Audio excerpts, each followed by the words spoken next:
My name is Fred Andersky, and I'm the Director of Customer Solutions at Bendix Commercial Vehicle Systems. So what we're going to talk about today is fusion and the future. I'll try that again. Fusion and the future. I wanted that ominous approach. And it's really good to talk about because fusion is really one of the technologies that we see as a building block to the future. But before we go back to the future, let's talk about the past a little bit. What I wanted to touch on is in 2015, there were over 40,000 large trucks that rear-ended a passenger vehicle. Believe it or not, Federal Motor Carrier Safety Administration actually has a category, large trucks rear-ending passenger vehicles. And what that means is a rear-end collision involving a large truck occurred every 15 minutes on average in 2015. So in the time that we're going to be here together, somewhere in the country, it's likely that a large truck is going to rear-end a passenger vehicle. So it is a problem. And in fact, it's a bigger problem than stability control is, because that number of large trucks colliding with passenger cars is 9 times higher than the number of trucks that jackknife, 4 times higher than the number of trucks that rolled over. So it does create a bit of a problem. So that brings us to why collision mitigation technologies are so valuable. And we have 2 systems in the Bendix fold. We have our Wingman Advanced system, which is a radar-based system. And so what the radar does is it's located right on the bumper. Sends out a signal, and it looks for objects in front of it. And if the object in front of it turns out to be a vehicle, and that vehicle does something, system reacts by alerting the driver and, if necessary, providing an intervention, either cutting throttle, engaging the engine retarder, or applying the brakes. So radar is very good from that standpoint. But there's a better approach, and this is what we call our Wingman Fusion system. Wingman Fusion system utilizes the radar, adds to it a camera, and also working with stability, creates what we call our fusion system. So along with the radar, we add a camera that also sees out. Now what's the value in that? The value is real simple. When you need to make a critical decision, isn't it better to have more than one source of information? I think so. Same thing applies here. So what this means is we have more information, more inputs into the system from the camera and the radar that work together to help figure out what's going on sooner, and then apply or alert the driver and apply an intervention. So we can apply the brakes earlier.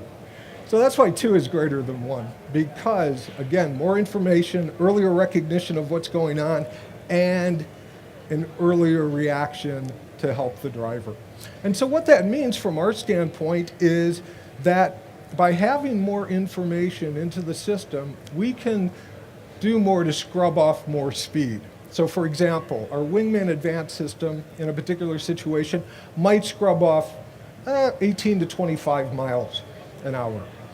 Fusion can scrub off as much as 35 to 38 miles per hour. And when it comes down to it, that is really the difference between a crash and a close call. So more information, more earlier intervention, more speed reduction that allows us to take more away from the system, or away from the potential collision. What's also valuable about the fact that we have more information, more input into the system, is that we can do this with less false alerts, less false interventions. You guys might remember the old VORAD system. VORAD, we own VORAD, so I can say this, but when VORAD first came out in the 90s or so, it was known as a forward collision warning system. Drivers called it a bridge detection system, because every time you went under a bridge, the system alerted and annoyed the driver. Okay, can't believe how many of those systems we found with cut wires, the magical rock that just found its way to cut the wire. But the problem with that is it was a driver annoyance. Now, we're not only alerting the driver, but we are braking on situations. So, if the system can't figure out exactly what it is, and this is one of the issues with radar only, can't figure out exactly what it is, it may brake when there is not a danger, okay? And that is not only a driver dissatisfier, it's also dangerous, because if the truck suddenly puts on the brakes for no reason at all, it can create an incident, especially if a car is following close behind it. Rear-end collision type of thing. What we find is that combination of camera and radar working together, we see 10 times fewer the number of false alerts or false interventions than the radar-only system. So that makes it even more powerful and more of a driver satisfier in terms of system. So again, 2 is greater than 1. We scrub off more speed, less false alerts, and less false interventions, and the integration of the inputs and the functions. So we talked about the fact that we're fusing the information from the camera and the radar to work together, okay? But it's not just that input information. It is also the functions that are combined. So fusion gives us adaptive cruise control, gives us collision mitigation. We talked about it's built on stability, so we have both rollover and loss of control. And we also have lane departure warning and speed sign recognition, as well as data from the system. So lane departure warning, because we have a camera, we can see the lanes in the road. If the truck veers to the left or right out of the lane, we give the driver an alert, a rumble strip sound, either left side or right side, depending which way he goes. This can help the driver mitigate side swipe crashes.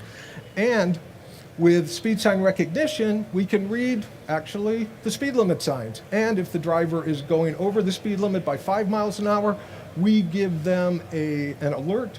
And if he's going 10 miles an hour or more over, we give them an alert and a 1-second dethrottle. Because sometimes the driver may not pay attention to the alert, but when the truck does something he or she doesn't expect it to do, catches their attention pretty quickly.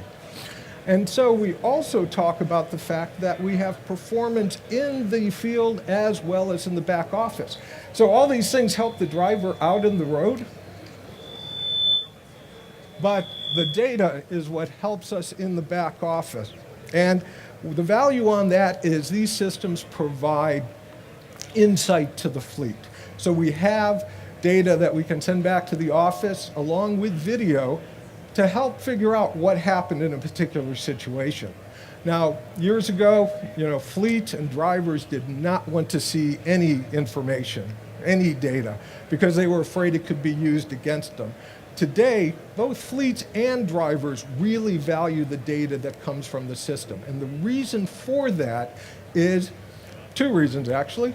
If they're guilty, okay, they can settle the situation out of court, keep the costs down, keep the payments from insurance down to the lawyers and such from that perspective.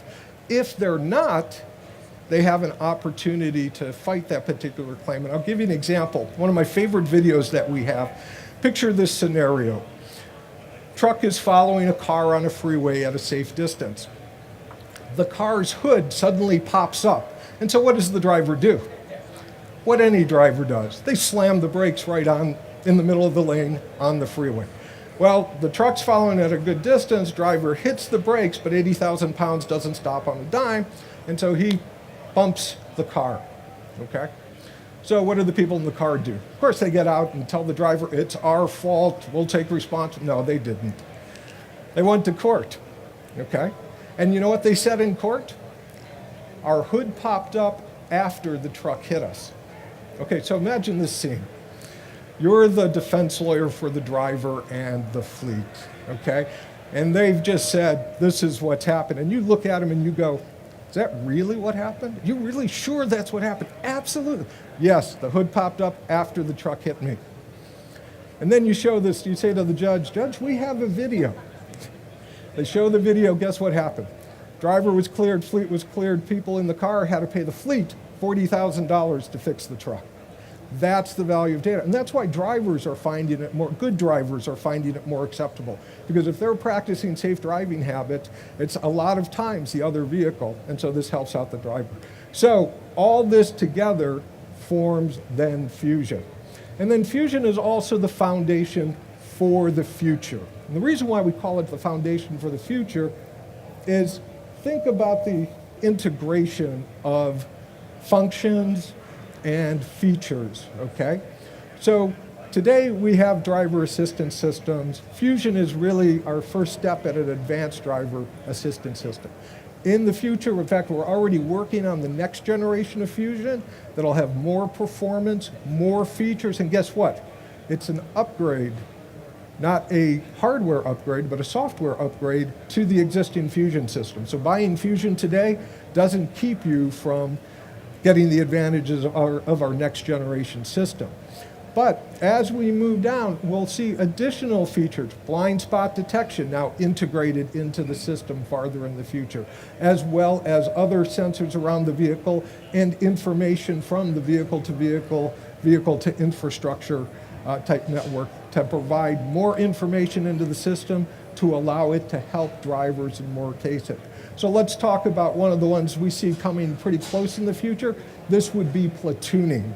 Okay, I think you guys have probably all heard about platooning. Again, it's not getting rid of drivers. It's two trucks following at about a 40-foot distance together, and they are connected using dedicated short-range communications, which is the same protocol or basic system that we're looking for the V2V, V2X infrastructure. In the platooning case, what you want to really be able to do is make sure that the truck behind is going to be able to stop in time, because you're following pretty close. I've actually driven the platooning system, and I can tell you, yeah, 12 meters is pretty close when you're driving a truck, but you do get a great benefit in terms of fuel economy. Both the front truck and the rear truck. Front truck will get about a 4% fuel economy. Rear truck will get about a 10%. Combination is about 7%. Which works out well. But we also see functions as we move forward, more automated applications, and you'll notice I use the word automated.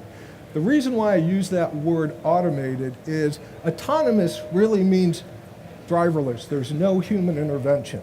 And you know what? That's not going to happen for a very, very long time. In fact, we did a survey with our sales folks, and we asked them at our sales meeting, because they're all working with fleets, when do you think your fleets will have see 50% of more of the trucks on the road being driverless, so level 5 driverless technology? And you know what the answer came back with? Anywhere from now to never, and everything in between. So there's a lot of speculation. Personally, I don't think we're going to see that type of stuff until 2050 or farther out. But the bottom line is drivers are still going to be integral, and it's going to be important that drivers are. But we've talked about the technologies like Fusion. Around our booth, there are other technologies that are also going to be important in the automated autonomous future. Air disc brakes, okay?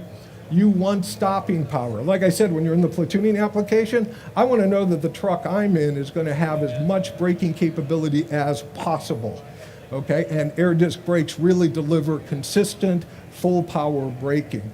Also, air in the system. Our PureGuard oil coalescing air filter, when you think about it, you know, air used to be just used for making sure the brakes work. Now that system air is being used for emissions controls, automated manual transmission controls, and it's going to be used for more applications in the future. So you don't want oil, you don't want gunk going through that air. So a PureGuard oil coalescing type filter can clear 200 times more contaminants than the next best oil coalescing. So clean air is going to be a part of the future. And then lastly, the trailer. You know, the trailer's always been kind of the neglected stepchild to the tractor. Nobody gets excited about going out and buying a new trailer. How many drivers go out and say, hey, look at that trailer I just bought, right? Most of them are sitting back and, hey, the tractor, you know, chrome, and just walk around. And you can see it all. But the trailer becomes an integral part of the combination as we continue to automate, because we're going to be taking out more speed, doing more things, and we need that trailer to be braking at the same time and with the same amount of power with full braking, and we don't need it to swing out or to lock up or do anything. So the trailer is going to have air disc brakes in the future. The trailer is going to have roll stability, or maybe even a more advanced stability system for trailer, and the trailer is going to be better connected to the tractor. It may be a wire connection, or it may be a wireless connection, but it's going to be a secure connection that ensures when the driver in the truck does something that the trailer is going to be able to respond. So when we take a look at the future, again, it builds starting with fusion, and it becomes the building blocks to how we get to an automated future that's a benefit for fleets in terms of lower cost, less crashes, better fuel economy, for drivers in terms of the safest working environment they could have in, plus a more technologically advanced working environment, and then for all of us in terms of environment, safer roads, and more effective roads.